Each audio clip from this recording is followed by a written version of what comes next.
আমি বিয়ে ফার্স্ট ইয়ারে পড়ি, কিন্তু আমার বন্ধুরা সেকেন্ড ইয়ারে পড়ে। ভাবছেন কিভাবে হলো?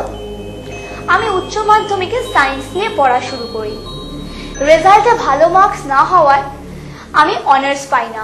বাড়িতে খুব বকাবকি খাই মা বাবার কাছে। আমি কিন্তু একসময় ভালো স্টুডেন্ট ছিলাম, কিন্তু কিভাবে যে রেজাল্ট খারাপ হলো বুঝতেই পারছি না। তারপর আমার মা আমার জন্য রিশা লাইফ কোর্সটি তৈরি করে আনেন। সেই রিশা লাইফ কোর্সটি পড়বার পর আমি জানতে পারি যে আমার ভবিষ্যতে টিচিং প্রফেশনে যাওয়ার সম্ভাবনা আছে।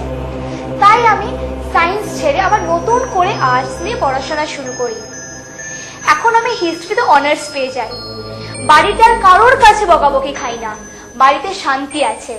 ভাগ্যিস রিশা লাইফ কোর্সটা ছিল, তাই তো আমার জীবন এত সহজ হয়ে গেল।